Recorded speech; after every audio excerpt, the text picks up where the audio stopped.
Hello, hello, hello. Welcome to another episode of Notorious Moms, the podcast. I am here with myself. This is the first episode of my limited series um, talking about the mother wound. This has been something that has affected me actually personally, and I wanted to just shed some light and to talk about my experiences and the reason why I'm doing this, right? Th- um, I think that over I would say over the summer around August, for me, I went through a very difficult time. A lot of things were happening. I lost someone really special, and the relationship with my mom it went from, okay to worse and non-existent. And then, as I was scrolling on social media, I came across someone's page, and this was like something that stood out to me, the mother wound and what it's about, and what what are the causes, who it affects. And as I'm scrolling and scrolling and scrolling, I'm like, wow, I went online, I started doing some research, and I'm like, wow, this is me. Like, this is me. This is how I've been feeling. This is how the relationship with my mom has been for like a really, really long time. And I was just like blown away because I'm like, wow, this is something that has affected me. And I never knew how to pinpoint it, or I never knew how to describe my feelings. But again, as I was going through and reading through so many things, I'm like, wow, how many of us have relationships like this with our mothers where, we feel like we're unloved, or we feel like enough is just never enough, or, there's feelings of abandonment. And this is something that's not really spoken about in Latino culture and Caribbean culture. Why? Because nobody ever wants to speak about their parents in a negative light. And I wouldn't say in a negative light, but in a light where it's just like you don't want it to seem like, first of all, you don't love your parents, or you don't love your mother, or you're having issues. Nobody wants to talk about that, right? Everybody wants to just sweep everything under the rug when things happen and never discuss these kind of issues. But I think that this um it grabbed my attention because of everything that was happening to me. So back in August, my mother and I got into this really, really bad fight. And I felt worthless. I felt like I just can't be who she wants me to be. Like, the expectation is that, you want me to be someone, and I felt like I just couldn't be that for her. And this has been going on for a couple of years now. Um, and I just never, um, I was never strong enough to set the boundary. And that day, I remember it was the summer, it was in August, and we got into an argument, and I felt like I was going to have a heart attack. I felt like um, I was crying. I was so upset. She wasn't understanding where I was coming from. And sometimes that's the problem, right? Sometimes we have conversations with people, and the expectation is that we want them to understand where we're coming from, but sometimes some people just don't have that in them to, actually listen, right? It's one thing to listen, and it's another thing to be an active listener, right? One thing I learned about myself is that before, I used to be, when someone was talking to me and I felt like I was defensive, I was just waiting for them to finish so that I can have a rebuttal, so that I can have a response.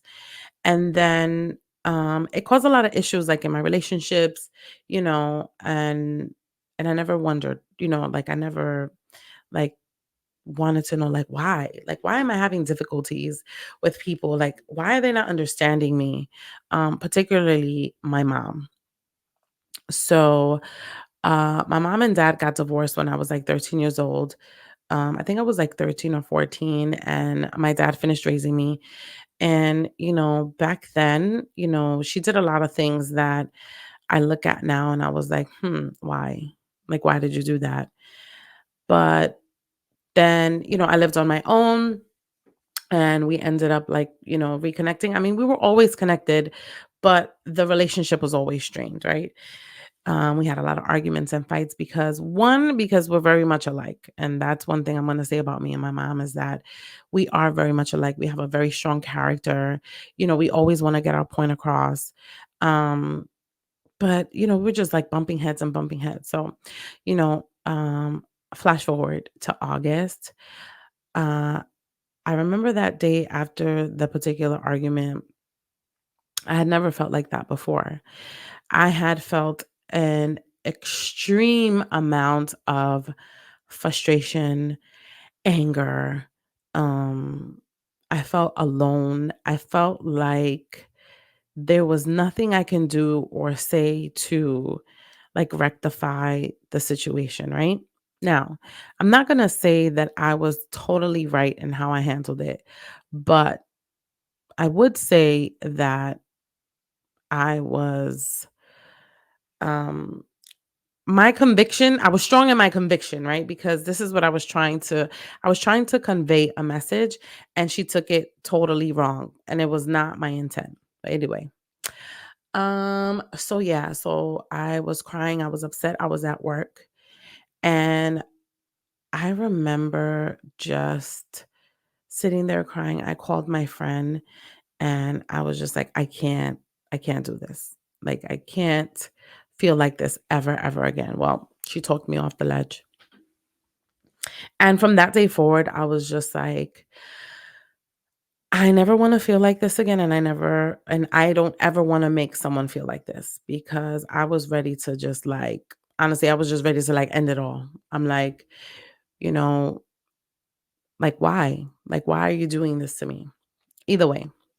So then I started doing research and, like I said, this came up and I was like, wow, these are the things I have been experiencing with my mom. And I'm glad that I was able to heal from it and learn from it, um, and set the boundaries, right?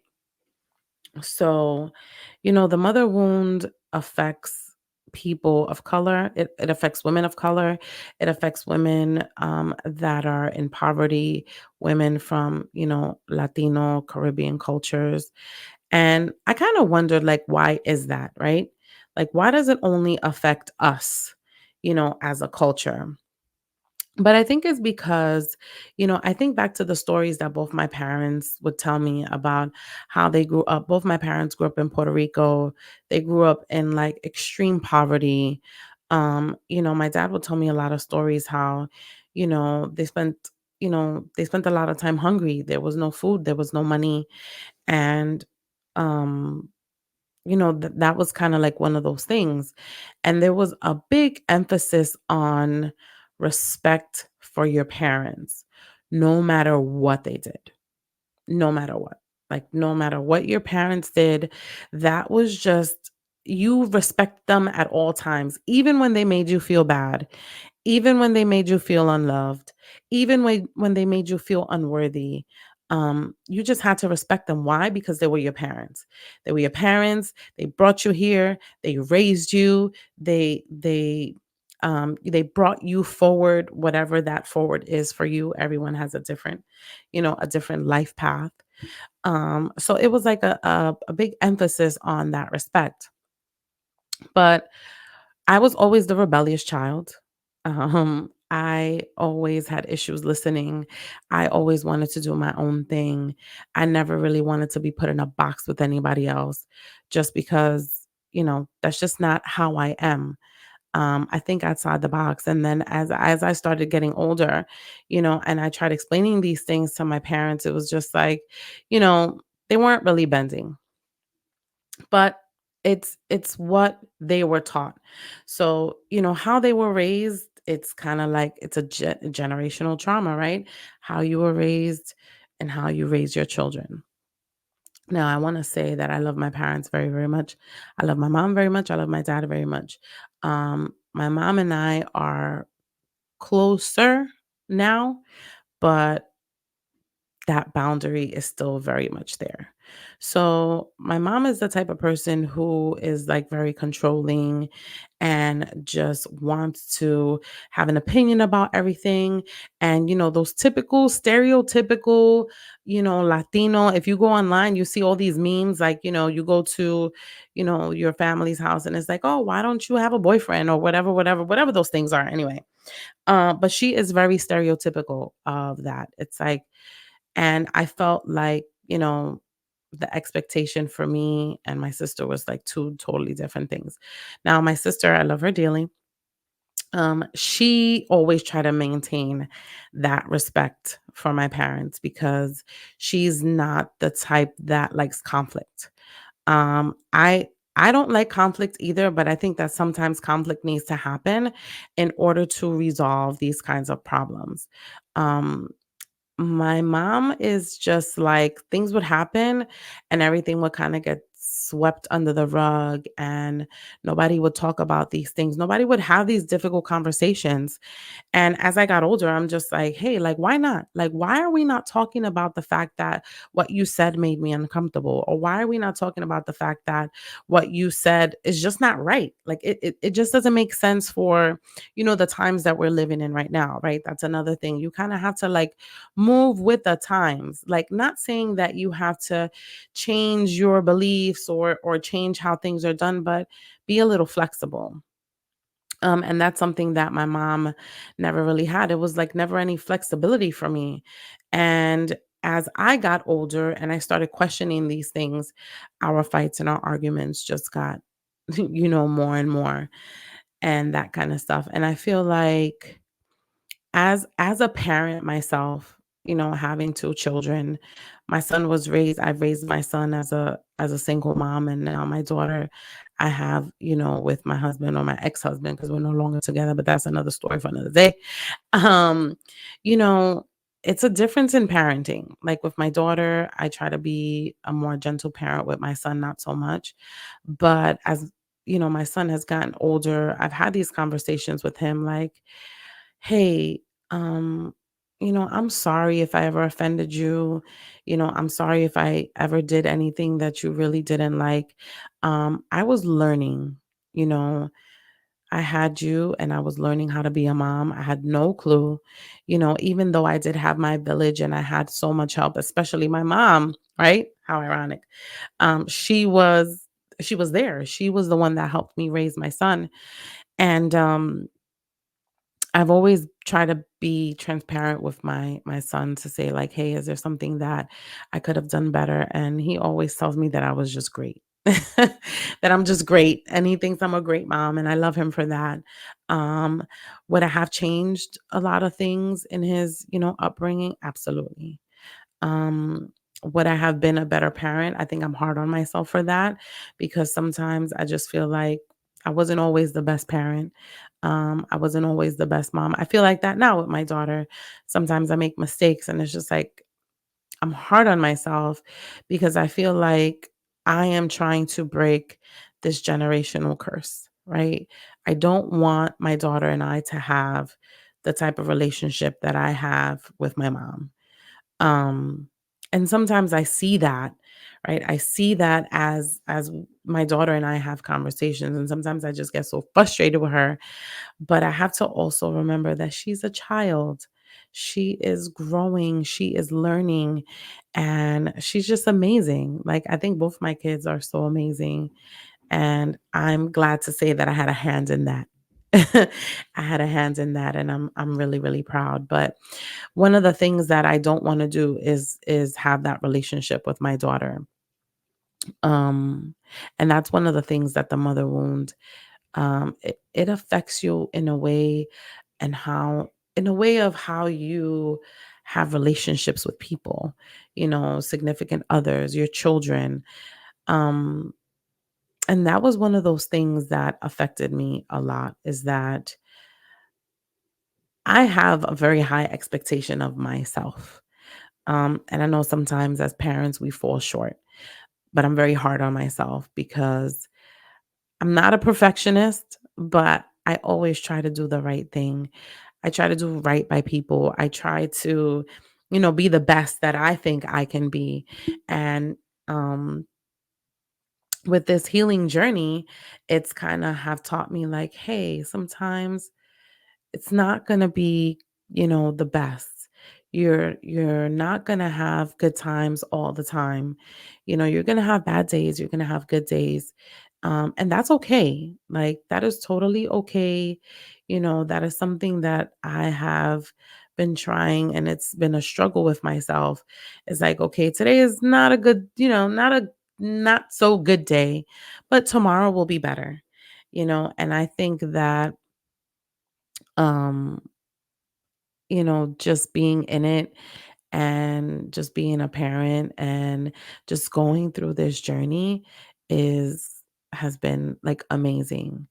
I think that the message that I want to convey to women out there that may be going through the same thing and they don't know, you may have wondered why, like, why don't I have such a great relationship with my mom?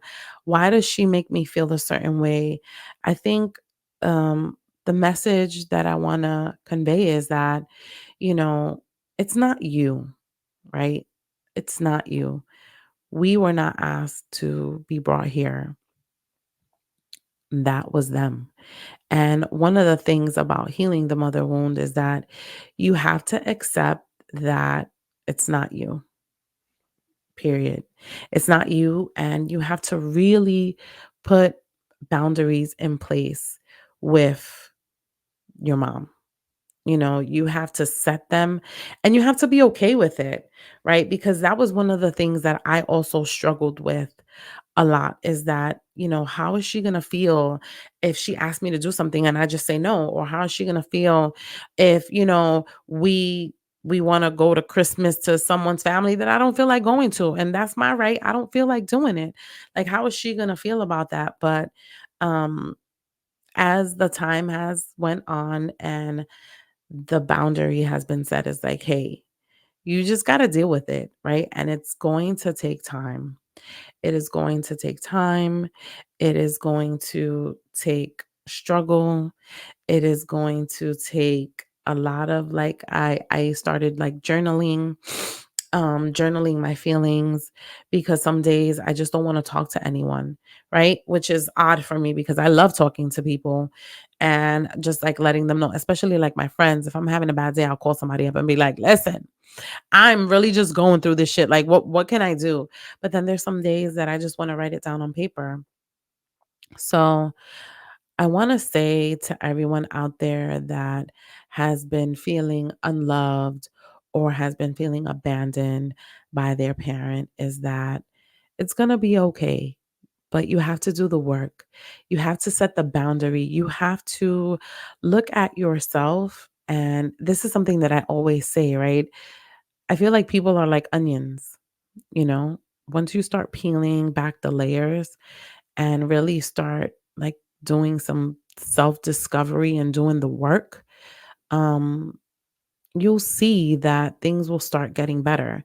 Now, looking at yourself in the mirror and accepting your flaws and, peeling back the layers, that is the most difficult thing that I've ever had to do, because and this is where you look at yourself and say, okay, that's not right. This is not right. This is something that I want to change. This is something that I want to do. You start picking yourself apart, and then you get to a place where it's like, okay, like, I'm good with this. I'm good with how I feel. I'm good with um, how things are going, but it's going to take time. It is going to take time. I am still in this journey. I am still trying to heal. I'm still trying to um, mind my business because I am very opinionated. And, sometimes people don't want to hear what you have to say. Sometimes people don't want to hear your opinion. Sometimes people don't give a fuck, and that is okay.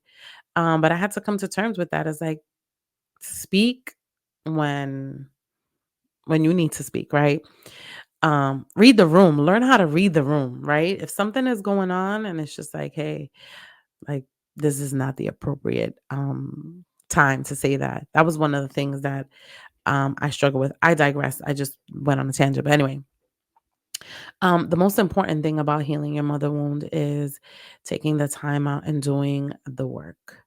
Doing the work, actually doing the work, sitting down with yourself, figuring out what you want to do, what you don't want, setting boundaries for yourself, keeping those boundaries in place. And that's not just with your mom, that's just with anyone, with relationships, with friendships, with coworkers, with everybody.